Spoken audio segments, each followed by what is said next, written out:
Hi everyone, this is the second part of the interactive particles tutorial. In the previous video we've made the particle system controlled by the mouse, and this part will be dedicated to LiDAR. I will tell you which one I've used, how I connected it to TouchDesigner, we will calibrate it and prepare for using it in interactive installations. So, let's start.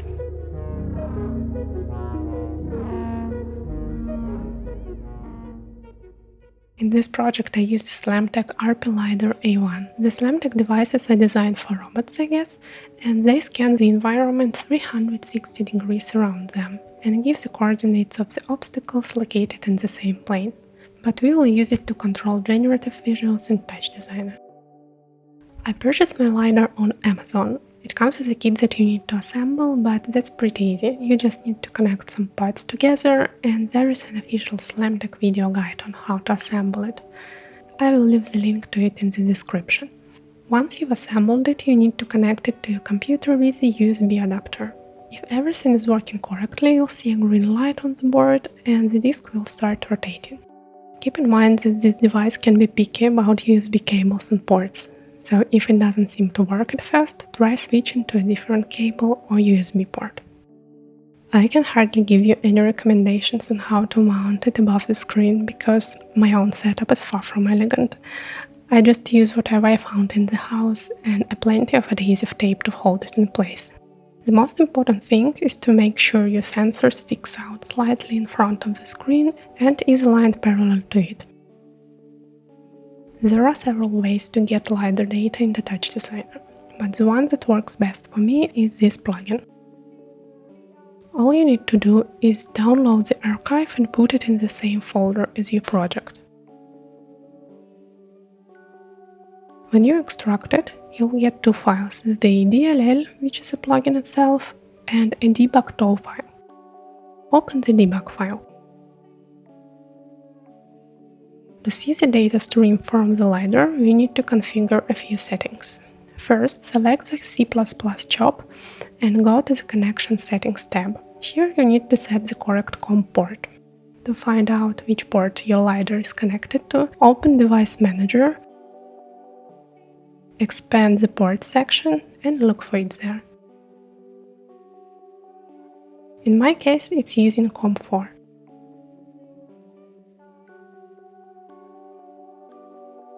And the baud rate should be set to 115200 for A1 model. Next, go to the LiDAR Settings tab and activate the sensor. It may take a few seconds for the data stream to appear. And here I want to add an important note.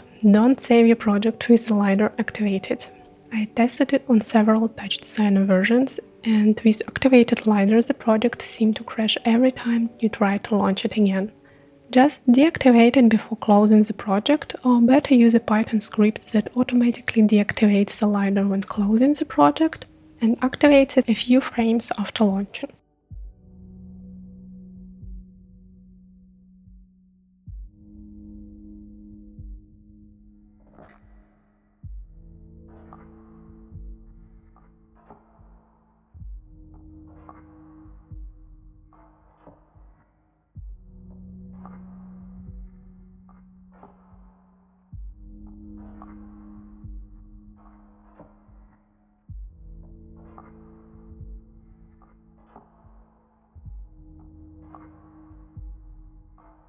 Okay, let's get back to the setup. At this point you should see the contour of the room. Move your hand over the screen and find it in the preview.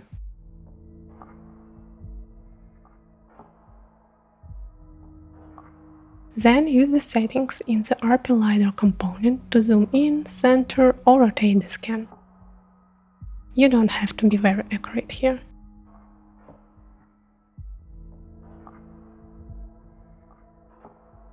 Disable the laser cross when you're done and lower the resolution. You most likely don't need it that big.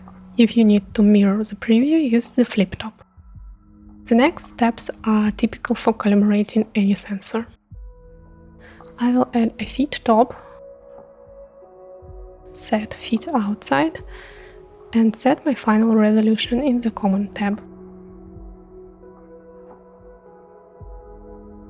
Let's place a feed top at the end of the chain.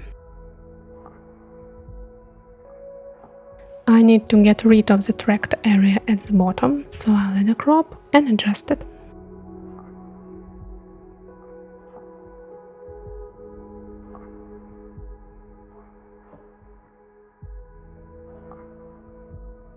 Alright, it's looking pretty good now.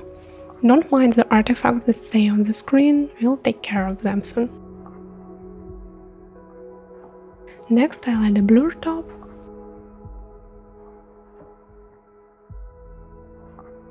And then a threshold top to make the touch area appear more like a single stain. You may need to increase the blur and tweak the threshold.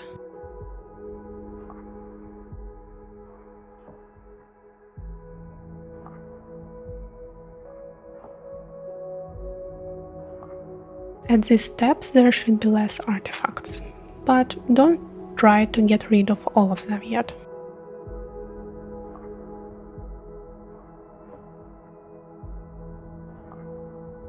If you've been following the tutorial from the first part, go ahead and deactivate the LiDAR.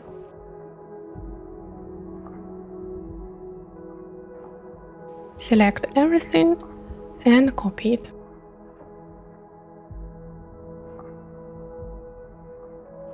Then open the project file with the visuals we created in the first part.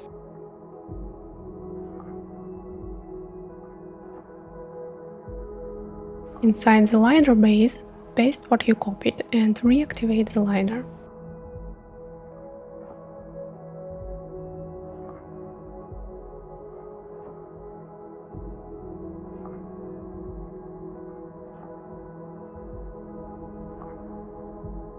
Reference the resolution in the feed top.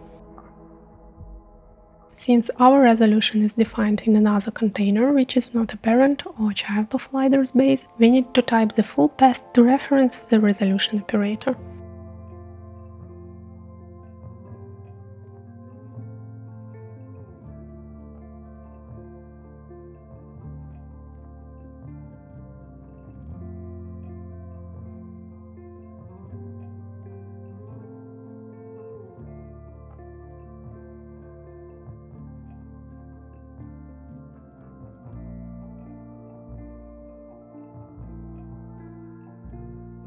You can already use this texture if you have top-driven interactivity. For example, we could fit it right into the optical flow, but I personally prefer working with coordinates in this case.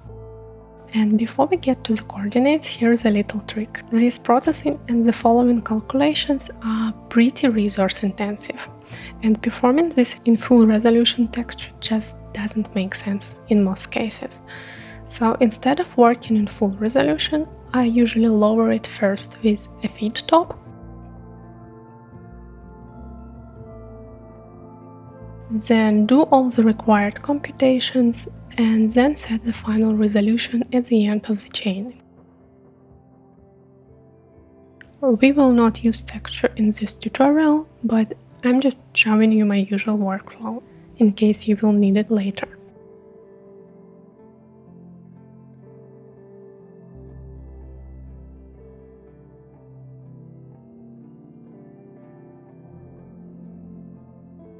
To get the coordinates of the touch area, I will use the blob track top.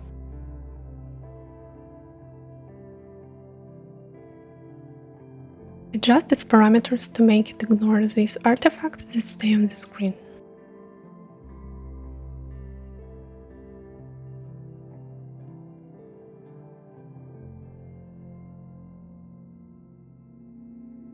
If you open the callback underneath the blob track, you'll see a table with data.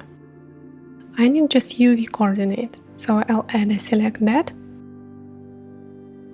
choose select columns by name from U to V, and also select rows by index starting from 1 to delete the first row which goes by index 0.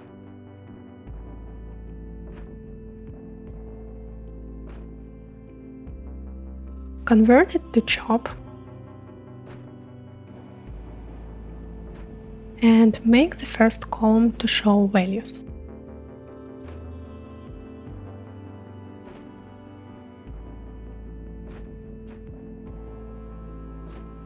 Add a shuffle chop. Choose swap channels and samples. Create a null and call it touch coordinates. And now we have everything ready to connect the visual part with the LiDAR data. If you want to make a pause here, don't forget to deactivate the LiDAR before saving the project, or use the script that I showed in the beginning of the video. See you in the next part!